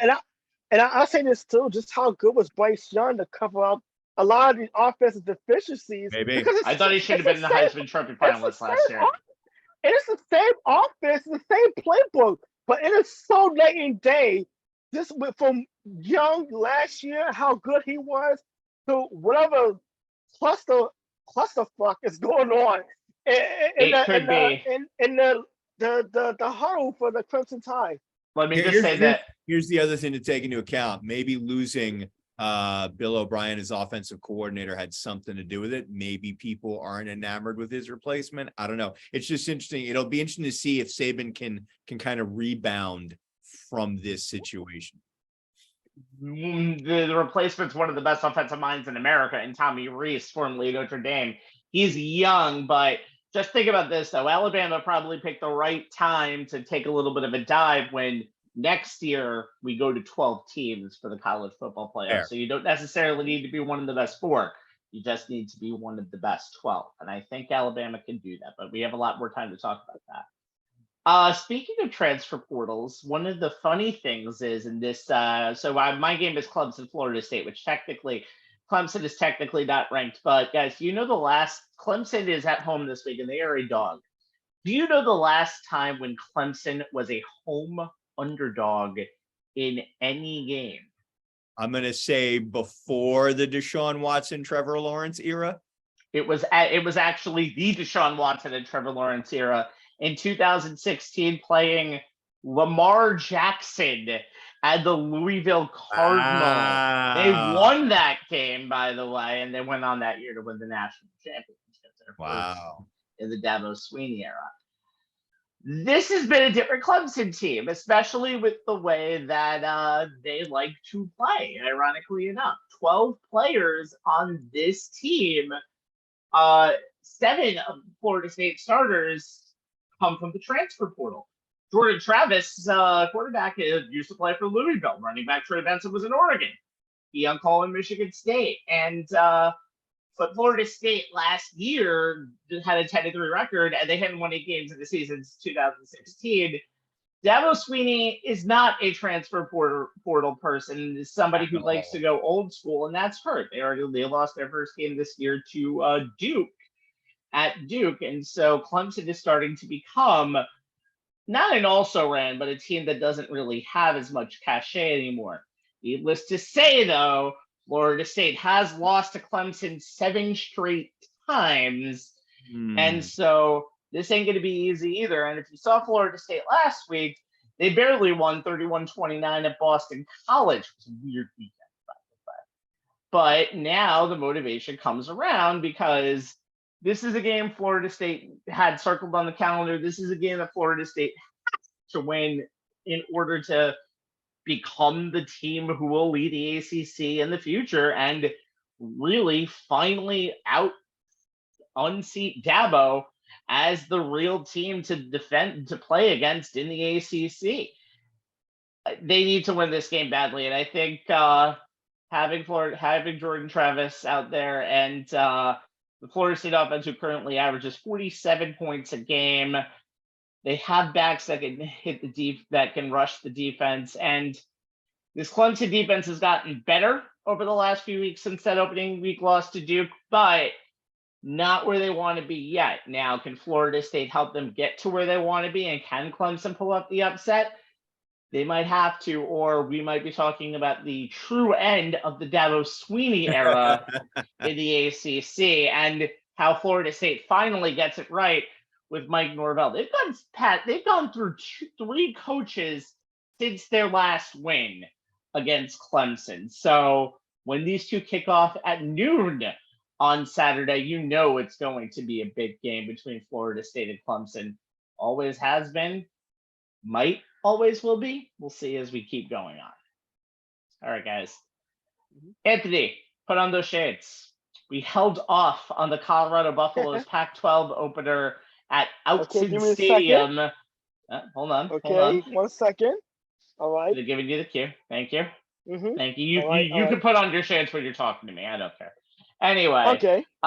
We held off on the Colorado Buffaloes Pac-12 opener in Autzen Stadium against the Oregon Ducks due to the fact that Deion Sanders, Coach Prime, for a Colorado Buffaloes team with 1 win in 2022, comes a 3-0 start and countless pregame show visits, including a pregame show that wasn't actually doing the game.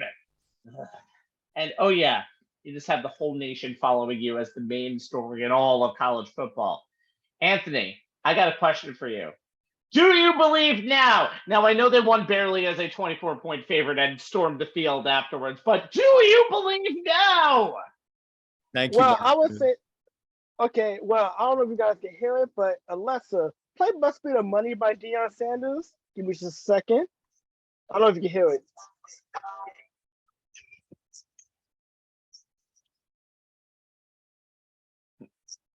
I don't know if you guys can hear it, but Anthony. Oh, I'm sorry. Let's continue. Okay. Okay. We just cut this off. Well, here's the thing. Deion Sanders is not doing anything he hasn't done over the last 35 years that he's been in the spotlight. He's been himself. He's flamboyant. He is robust, and you know what? He's getting results. I mean, you think about this.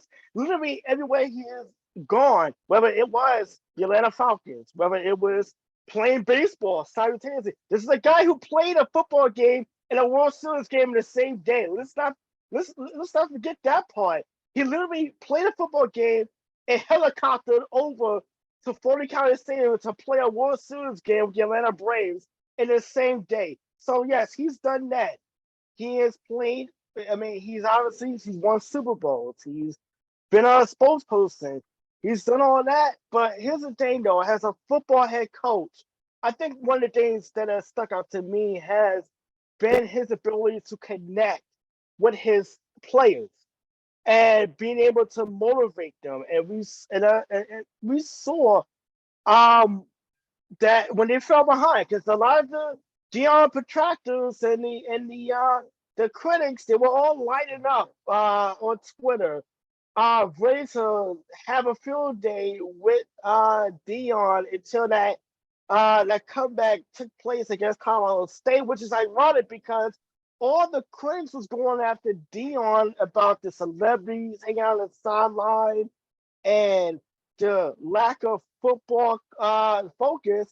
But the team that was ahead, a blue 11-point lead, was the least disciplined team, in part because they racked up 10 personal foul penalties in that game and had their best defensive player get kicked out in overtime. So that there was a lot of irony in the comeback that took place at the Buffalo Saturday night. But you know what? Here's the thing, though.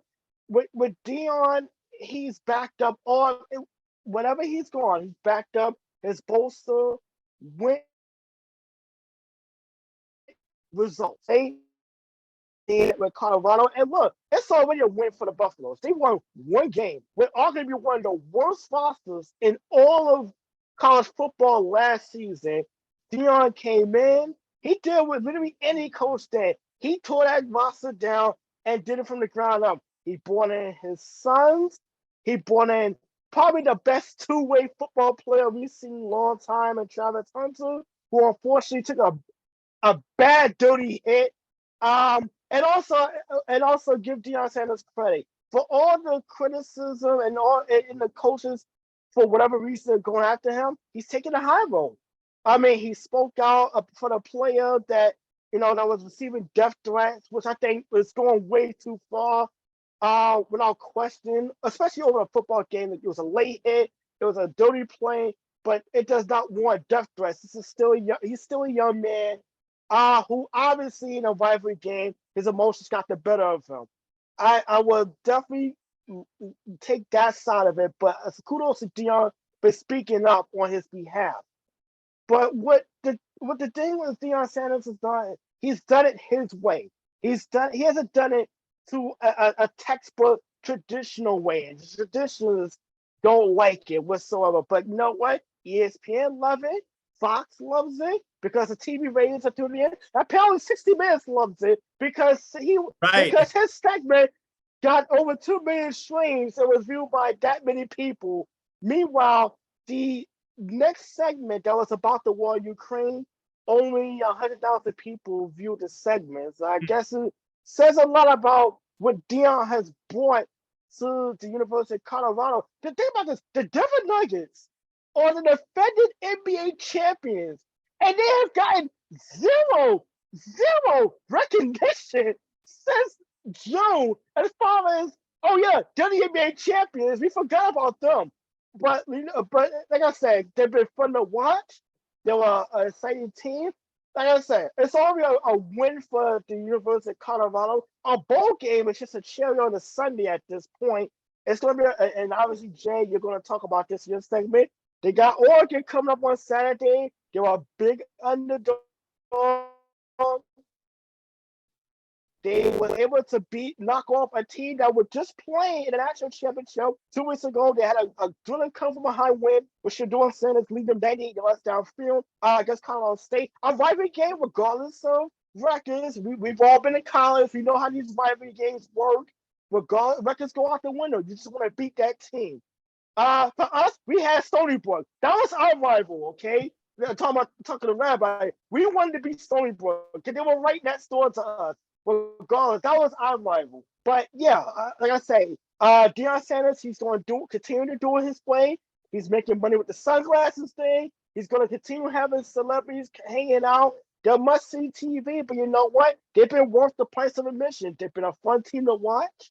They've been a proven team to tune into, and they're going to be playing a lot of national televised games because Deion is money right now. Whether you like him, whether you hate him, you can't turn away from him. And that's been Deion Sanders' whole entrepreneurship for the last 35 years, and it's not going to slow down because Danny Cannell doesn't like it on social media. By the way, Danny Cannell, he got intercepted by Deion Sanders in a Monday night game that turned into a pick six. Yes, so he still holds a grudge. A little bit of sour grapes in that one. Is that like I thought that was like reportedly his like last pass, like one of his last passes in the NFL, or Deion Sanders is like the last person intercepted. And my God, let's just say, he lost his job to kick ground the very next game. So he kind of oh great, you reminded me this. You reminded me this fucking happened in the Giants. Is having some sour grapes. Okay, wash that memory out of my mind. Now we actually have to get to Colorado playing two of the best teams in the Pac-10 back-to-back weeks. They'll play at home against USC next week, but This Saturday they play against Oregon, and they're a 3-touchdown underdog for a reason, Chad. Mm-hmm. Yeah, I mean, this road game at number 10 Oregon is going to be their first true test. And Rabbi, you talked about all of the pregame shows across all of the networks being in Boulder last weekend. So I guess everybody is borrowing from the opening line of ESPN's College Game Day, because we're coming to your city. Ever since the Buffaloes burst onto the national scene with their dramatic 45-42 win over 2022 national runner-up TCU, I have been telling folks that we will not know who this team really is until this Saturday, when they make the trip to Eugene, one of the toughest environments in college football, to take on the 3-0 Ducks. Number 19, Colorado is seeking its first win against an AP top 10 since 2007 against Oklahoma, and its first one on the road since 1995 at Kansas State. Colorado's defense has to be better, full stop. Last week against a middle-of-the-road Colorado State offense, they allowed 499 total yards, 397 of that through the air. If defensive coordinator Charles Kelly does not get his unit playing better, Bo Nix and the Oregon offense will light them up. The loss of wide receiver cornerback Travis Hunter, who will be out for 3 weeks after the late illegal hit by Colorado safety Henry Blackburn, knocked him out of the game, cannot be overstated. Hunter is their best wide receiver by a little, but he's their best cornerback by a lot, and not having him in the secondary against Oregon puts them at a disadvantage. The Buffaloes needed an A-plus performance from quarterback Shedeur Sanders. The Heisman hopeful was 38 of 47. That's a little under 81% completion percentage for 348 yards, 7.4 an attempt, 4 touchdowns, 3 of which came in the final 36 seconds of regulation and the overtime periods, along with 1 interception for a 166.9 passer rating. They also got some help, as CSU had 4 turnovers and multiple personal fouls among their 17 penalties, which led to 182 lost yards, which gave Colorado opportunities to come all the way back and win in double overtime.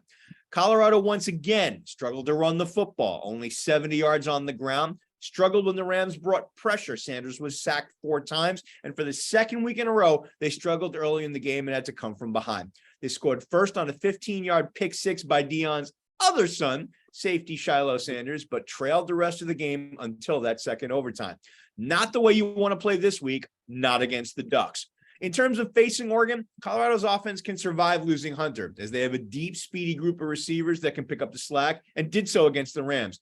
USF transfers Xavier Weaver and Jimmy Horn Jr. have thrived in Colorado's offense this season, which is why the Buffaloes were the first team since UCF in 1998 to have 4 players put up 140 yards receiving in each of their first 2 games. Hunter was one of those, but quarterback Shedeur Sanders has spread the ball around, not relying too much on any one receiver, and all have shown the ability to get open, whether on underneath routes or over the top of defense. And even without Hunter's numbers, the Buffs passing attack still ranks in the top 15 nationally. But as I stated earlier, I'm not so sure that Colorado's defense can survive Hunter's loss. They struggled to slow down Colorado State's and TCU's offenses, even with Hunter.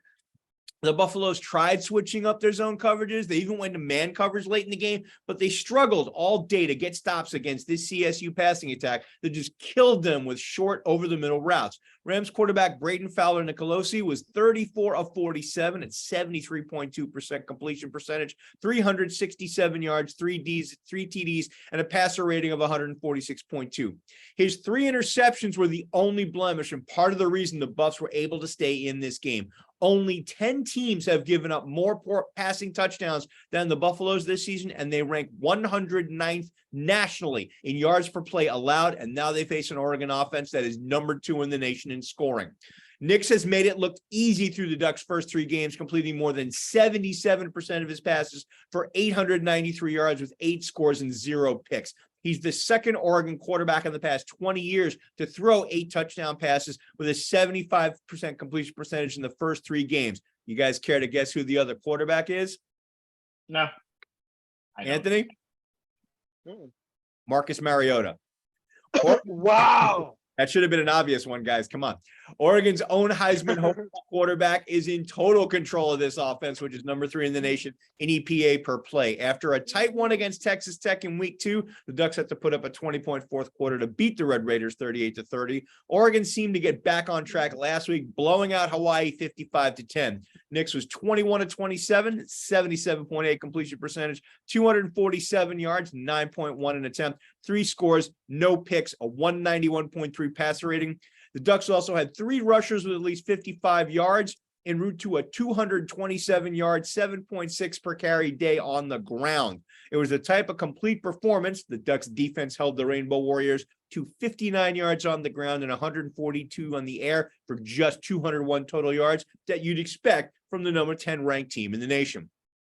Colorado State was the most watched late primetime game in ESPN's history, drawing 9.3 million viewers overall with a high of 11.1 million viewers between 11 and 11:15 p.m. Eastern. Will the 3:30 p.m. matchup this Saturday against Oregon do that well? Maybe, maybe not, but it's definitely a must-see matchup, and it may finally tell us who this Colorado team really is. Who cares? They were 1 win last year, for God's sakes. 1 win. As Anthony said, anything this team does is gravy because it really shows how Deion Sanders can basically remake a whole program in his image and get immediate results out of it. Especially going for a team that had 1 win and now, I mean, they could go 5-7, they could go 6-6 and make a bowl. Just seeing something like this is an amazing step up. And it's an interesting roadmap to see what other college coaches do in the future. Is Deion an outlier? Is Deion somebody who can now set a trend and basically have them say in an interview, I don't think a lot of you are going to be here the next time, but if you want to leave, the door is there. Well, and that might be the way a lot of teams go in the near future. And that's something that's very curious to see. And that's just one of the things with Deion Sanders that has been very interesting with me. By the way, that was ESPN's 5th best, most watched regular season college football game on record. And it was a late night 10-15 game. Pac-12 after dark, baby. But again, Pac-12 after dark doesn't do that. LSU and Florida State was the best game going on to this before this, and it had 1 million less viewers. That was a standalone game on a network television ABC on Sunday night of Labor Day. This was a random Saturday night on a shitty college football weekend where people were going to see them against a Colorado State team who had a grand total of 0 wins, and you didn't know what they did the last week because they didn't even play the week before, and they lost to Washington State in their opener. By the way, it's kind of funny to know that Shedeur Sanders is now a Heisman Trophy candidate in a conference which probably has 5 or 6 Heisman Trophy candidate quarterbacks. That's insane. And the best part of all of this is the man is selling sunglasses like nobody's business. He sold $4.6 million of sunglasses in just 1 weekend. What you've seen from Deion Sanders is a guy who was literally the definition of why prime time is prime time, and NFL prime time was named prime time essentially because of Deion Sanders. It shows that a guy like him is not only transferable to what we see in the digital age, it's almost preferred in the digital age, and he still is going to be so polarizing to people, even though he doesn't really do anything wrong and speaks his mind, that you've already saw people just jump on his back the moment when it looked like he could lose to Colorado State. So there is nobody who has been more of the story in college football, maybe not just this year, in many years, like Deion Sanders, and he's not going away, and I love it. Rabbi, yeah, I mean, if you think about it, people are jumping all, he's becoming the national spotlight now because, of all of because the minute he landed in Boulder, he started making bold statements. But I mean, as you said, that's prime time. That's Neon Dion. But here's what people are missing out on. Yeah, and the only reason they're missing out on it because they didn't go back and look at what he did at Jackson State. The man is a good football coach. All things aside, the man is a good football coach. That, the image that you see when he's in front of the cameras, that's the image he puts up for the cameras. Behind closed doors, in those meeting rooms, during practice, he is coaching. He is big time. I agree. And that's the thing that most people either are overlooking or not bothering to recognize. The man's a good football coach. I made the joke to our larger group chat with, the rest of our On the Sports Lines crew that we should come up with a new drinking game that every time somebody on the broadcast team of a Colorado game says, so-and-so transfer from, you have to drink. And 51 transfers on this team. And, it was more outlandish because the way he framed it that, most of y'all won't be here. But he's not the first coach to kind of basically remake a team utilizing the transfer portal. Think of what Lincoln Riley did when he first landed at USC. But he had talent. But he had talent to go with it. Granted, he had the cachet. That's granted. He had the cachet. He had everything else. But remaking a roster through the transfer portal, Dion's not the first one to do it. And in terms of it becoming a trend, yeah, it's going to. And if you don't embrace it, you're going to wind up like Dabo Swinney at Clemson, and you're going to get left behind as a dinosaur. So, you know what? You want to give him grief for it?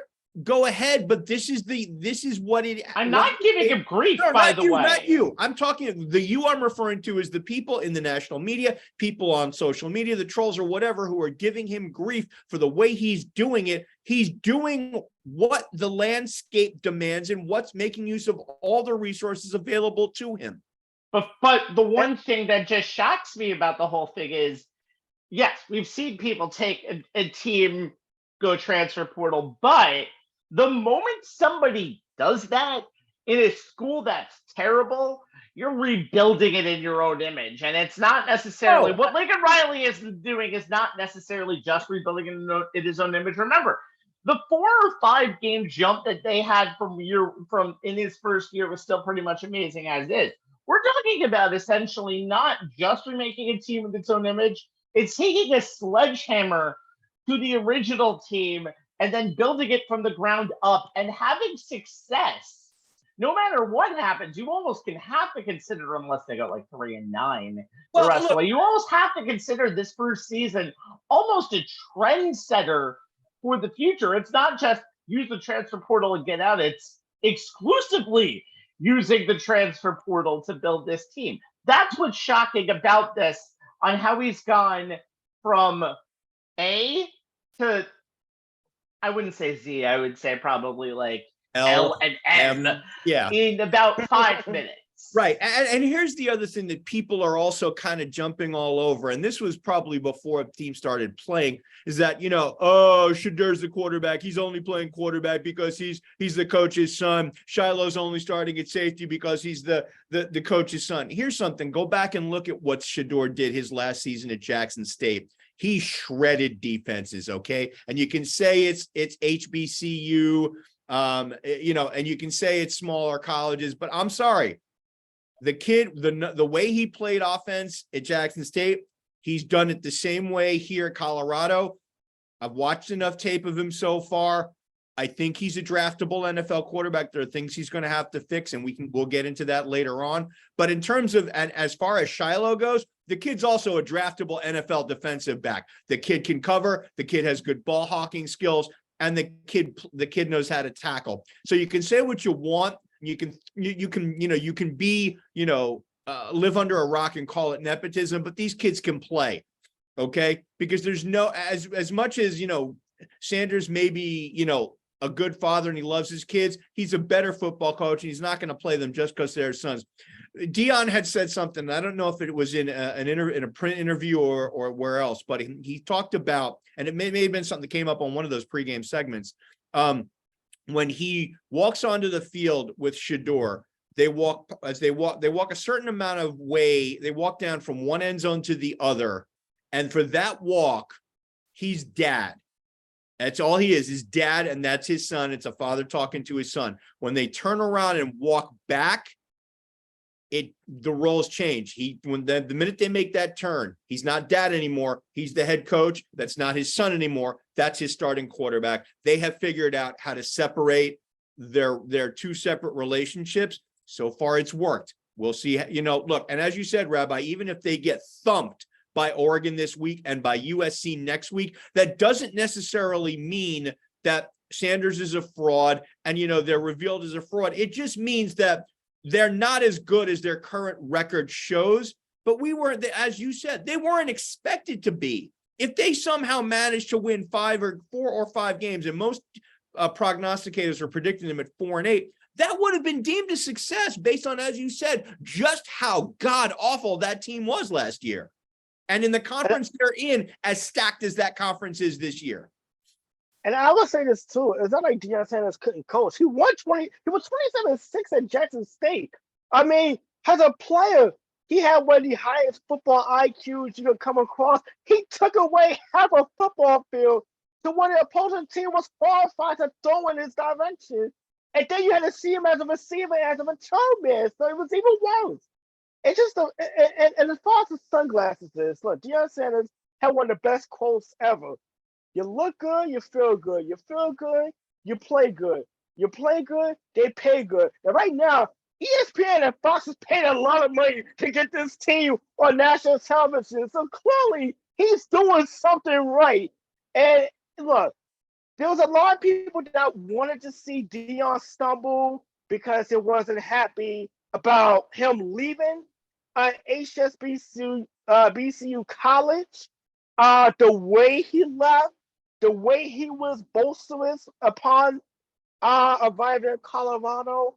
But at the end of the day, Deion Sanders has been, like I said, he's been doing it his way the last 35 years. That's not going to change, win or lose, no matter how many detractors light up. He is going to continue doing it the way he's been doing it.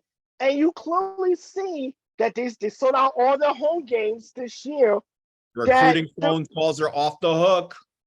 And that the players respect him, but they love playing for him. Those are the two biggest things that stand out to me to any head coach. Do the players respect you enough, and do they want to play hard for you? If you got those two things, you're going to be a good head coach. You lose one, you're on shaky ground right out of the gate, and Deion has both of those. And look, anything that happens with the Buffaloes going forward is just icing on the cake. Already this season's success, considering just how bad this program was a year ago and how they've been the last several years. As I said before, Deion is not just a coach, he is an experience. And that's why people want to see him, and that's why people want to tune in. Either way, it's an experience. Yeah. All right. So if I had my shades, I would still wear them talking to you, the audience. Yes, I'm talking to America here. For Jay Kaplan and Anthony Strait, I'm Steve Rabinowitz. I will also tell you, with shades on or not, Facebook.com/OnTheSportsLines Live and YouTube.com/OnTheSportsLines On Demand. And then, Jay, tell us about that Twix handle. No, I'm sorry. Like Anthony, I'm never going to call it anything other than Twitter at ONT Sports Lines, where tomorrow you will see a link to this show. And, check it out every once in a while. We tend to put up some interesting nuggets of sports that we think will be worth your time to check out and or read. We'll see you next time. And I will say this. Hey, Deion, take us out. Oh, good God. First of all, you need to work on that sound effect, but also have a good rest of your week. I'm out of here. Good night, everybody.